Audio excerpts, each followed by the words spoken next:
வணக்கம். இன்றைக்கி நம்ம பார்க்க போகிற சமையல் என்னென்னா ஒரு சிம்பிளான லஞ்ச் மெனு தான். புதினா உருளைக்கிழங்கு வச்சு ஒரு புலாவும், அதுக்கு சைடிஷ் பார்த்திங்கன்னா மொச்சை மசாலாவும் எப்படி செய்யலாங்கிறத பார்க்கலாம். இது ரெண்டுமே பார்த்திங்கன்னா காம்பினேஷன் நல்லாயிருக்கும். வேறு எது நீங்கள் உங்களுக்கு பிடிக்குதோ அது கூட முட்டை வறுவல்லாம் கூட வச்சு சாப்பிட்டிங்கன்னா நல்லா அட்டகாசமாக இருக்கும். லஞ்ச் பாக்ஸ் கூட நீங்கள் இது மாதிரி செஞ்சு கொடுத்துடலாம், ரொம்ப ஈஸியாக இருக்கும். ஸோ இந்த சிம்பிளான லஞ்ச் மெனு எப்படி செய்யலாங்கிறத பார்க்கலாம். புதினா புலாவுக்கு ஒரு பேஸ்ட் ரெடி பண்ணிக்கலாம். இதில் வந்து 2 கைப்பிடி அளவுக்கு புதினாவும் கொத்தமல்லியும் எடுத்திருக்கேன். அதாவது புதினா வந்து கொஞ்சம் நிறையாவும் அதோட கொஞ்சம் கம்மியாக கொத்தமல்லியும் சேர்த்துக்கோங்க. ஒரு 4 ஸ்பூன் அளவுக்கு துருவன தேங்காய், 4 பச்சை மிளகா, இதில் வந்து நல்லா 1 டீஸ்பூன் போல் இஞ்சி பூண்டு பேஸ்ட் சேர்த்துக்கலாம். நான் வந்து பேஸ்ட்டாக வச்சுருந்ததுனால யூஸ் பண்ணியிருக்கேன். இல்லைன்னா 4 பல்ப் வந்து பூண்டு சேர்த்துக்கோங்க, ஒரு சின்ன துண்டு வந்து இஞ்சி சேர்த்துக்கோங்க. இப்போ இது எல்லாத்தையுமே நல்லா நைஸாக அரைச்சிக்கலாம். மொச்சை மசாலாவுக்கு ஒரு தேங்காய் பேஸ்ட் ரெடி பண்ணிக்கலாம். 4 ஸ்பூன் துருவன தேங்காய், கொஞ்சம் 1 டீஸ்பூன் போல் கசகசா, 1 டீஸ்பூன் சோம்பு, கொஞ்சம் கருவேப்பிலை, ஒரு 3 கிராம்பு, சின்ன துண்டாக வந்து பட்டை எடுத்துக்கோங்க. என்கிட்ட தூளாக இருந்ததுனால நான் அந்த அளவுக்கு வச்சுருக்கேன். இது எல்லாத்தையுமே நல்லா நைஸாக அரைச்சிக்கலாம். இப்போ ஒரு குக்கர் எடுத்துக்கலாம். குக்கர் சூடானோம் எண்ணெய் சேர்த்துக்கலாம். எண்ணெயும் நெய்யும் சேர்த்துக்கலாம். ஸோ உங்களுக்கு எது விருப்பமோ நீங்கள் சேர்த்துக்கோங்க. நான் வந்து ஒரு 2 டீஸ்பூன் நெய் சேர்த்துருக்கேன். இதோடவே கொஞ்சம் எண்ணெயும் சேர்த்துக்கலாம். எண்ணெய் சூடானதும் கரம் மசாலா எல்லாமே சேர்த்துக்கலாம். பட்டை, கிராம்பு, ஏலக்காய், கல்பாசி, அன்னாசிப்பூ, சோம்பு 1 டீஸ்பூன் எல்லாமே சேர்த்துக்கலாம். இப்போ எல்லாமே நல்லா பொரியட்டும். இப்போ எல்லாமே பொரியவும் மீடியம் சைஸாக ஒரு வெங்காயம் நீளமாக நறுக்கினது சேர்த்துக்கலாம். இது நல்லா வதங்கட்டும். வெங்காயம் வதங்குறதுக்கு உப்பு சேர்த்துக்கலாம். இப்போ வெங்காயம் வதங்கிட்டு இருக்கு. நான் வந்து பார்த்திங்கன்னா ஒரு கைப்பிடி அளவுக்கு உருளைக்கிழங்கு எடுத்திருக்கேன். அதாவது மீடியம் சைஸ் ஒரு உருளைக்கிழங்கு. இது வந்து இந்த சைஸ் கட் பண்ணி வச்சுக்கோங்க. அதை இப்போ எண்ணெயில் சேர்த்து நல்லா வறுத்து எடுத்துக்கலாம். இதுக்கு பதிலாக நீங்கள் கேரட்டு, பட்டாணி எது இருந்தாலும் சேர்த்துக்கலாம். இந்த எண்ணெயிலே வதக்கிட்டோம்னா உருளைக்கிழங்கு வந்து நல்லா மொறுமொறுன்னு வந்துடும். இப்போ கொஞ்சமாக உப்பு சேர்த்துக்கலாம். உருளைக்கிழங்கு வந்து உப்பு பிடிக்கிறதுக்காக உப்பவே சேர்த்துனா தான் இந்த உருளைக்கிழங்கு வந்து உப்பு பிடிக்கும். உப்பு வந்து கவனமாக சேர்த்துக்காங்க. ஏற்கனவே வெங்காயம் வதக்கையில் உப்பு சேர்த்துட்டு இது கூடவே ஒரு 10 முந்திரி பருப்பு சேர்த்துக்கலாம். இது வந்து ஆப்ஷனல் தான். விருப்பப்பட்டால் சேர்த்துக்கோங்க. சேர்த்திங்கன்னா உங்களுக்கு நல்ல ஒரு ரிச்சான டேஸ்ட்டு கிடைக்கும். அந்த முந்திரி பருப்போட ஃப்ளேவர் வந்து அந்த சாதத்தில் இறங்கும்போது நல்ல ஒரு ஃப்ளேவராகவும் இருக்கும், நல்ல ஒரு ரிச்சாகவும் இருக்கும். விருப்பம் இருந்தால் சேர்த்துக்கோங்க, இல்லைன்னா நீங்கள் விட்டுடலாம், ஸ்கிப் பண்ணிடுங்க. இப்போ உருளைக்கிழங்கு நல்லா வதங்கிடுச்சு. இந்த ஸ்டேஜில் மீடியம் சைஸாக ஒரு தக்காளி சேர்த்துக்கலாம். தக்காளி வந்து ரொம்ப சேர்க்க வேணாம், 1 சேர்த்திங்கன்னா போதும். கொஞ்சமாக மஞ்சள்தூள் சேர்த்துக்கலாம். தக்காளி வந்து ரொம்ப வதங்கணும்னு அவசியம் இல்லை, லேசாக அந்த அளவுக்கு வதங்கினா போதும். இப்போ நம்ம அரைச்சி வச்ச இந்த புதினா பேஸ்ட்டை வந்து சேர்த்துக்கலாம். அந்த புதினா பேஸ்ட் வந்து நல்லா பச்சை வாசனை போக வதக்கணும். அதில் உள்ள தண்ணி சத்தெல்லாம் வதங்கி நல்லா வதங்கணும்.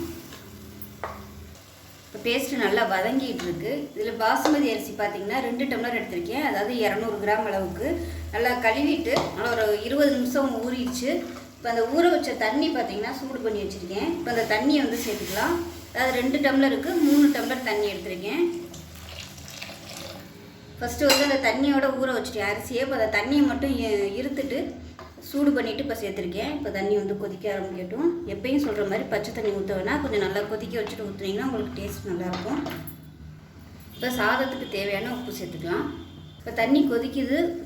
ஒரு நிமிஷம் வந்து நல்லா அப்படியே கொதிக்கட்டும். அதுக்கப்புறமா நம்ம அரிசி சேர்த்துக்கலாம். அந்த வெங்காய ஃப்ளேவர், தக்காளி ஃப்ளேவர் எல்லாமே அந்த தண்ணியில் வந்து இறங்கட்டும். அதனால் எப்போவுமே கொதி வந்தோடனே அரிசியை போட்டுறாதீங்க. ஒரு 2 நிமிஷம் நல்லா கொதிக்கட்டும். 1 நிமிஷம் நல்லா கொதிக்கட்டும். தண்ணி நல்லா 1 நிமிஷம் கொதிச்சிருச்சு. இப்போ நம்ம ஊற வச்ச அரிசியை சேர்த்துக்கலாம். இப்போ நல்லா கலந்து விட்டுடலாம். கலந்து விட்டு ஒரு சின்ன லெமன் வந்து பிழிஞ்சிக்கலாம். ஒரு 1/4 மூடி தான் இருக்கும்.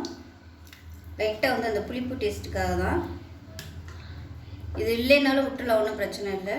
சேர்த்திங்கன்னா உங்களுக்கு அந்த புளிப்பு டேஸ்ட்டோடு நல்லாயிருக்கும். இப்போ நல்லா ஹை ஃப்ளேமில் வச்சுக்கிட்டு நல்லா கலந்து விட்டுடலாம். கலந்துட்டு குக்கரை மூடி வச்சிடலாம். இப்போ கொதிக்க ஆரம்பிக்குது. குக்கரை மூடி வச்சிடலாம். மூடி விட்டுட்டு 2 விசில் விட்டு ஸ்டீம் பண்ணதுக்கப்புறம் பார்க்கலாம். இப்போ குக்கர் எடுத்துக்கலாம்.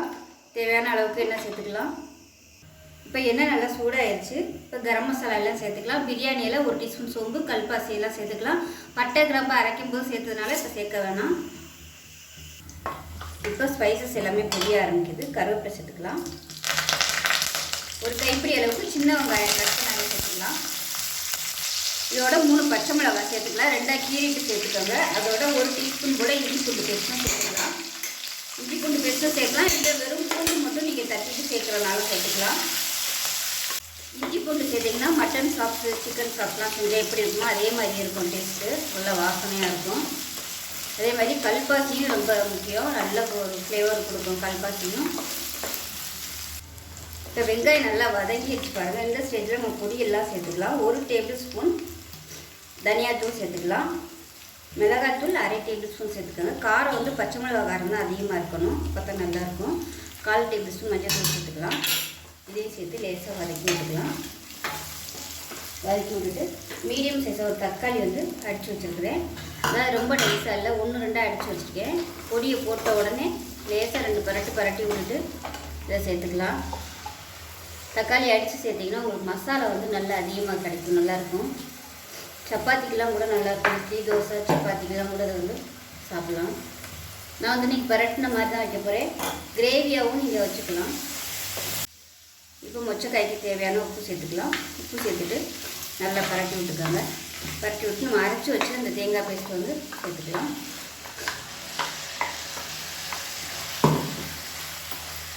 தேங்காய் சேர்த்து நல்லா வதக்கியாச்சு. தண்ணி சேர்த்துக்கலாம்.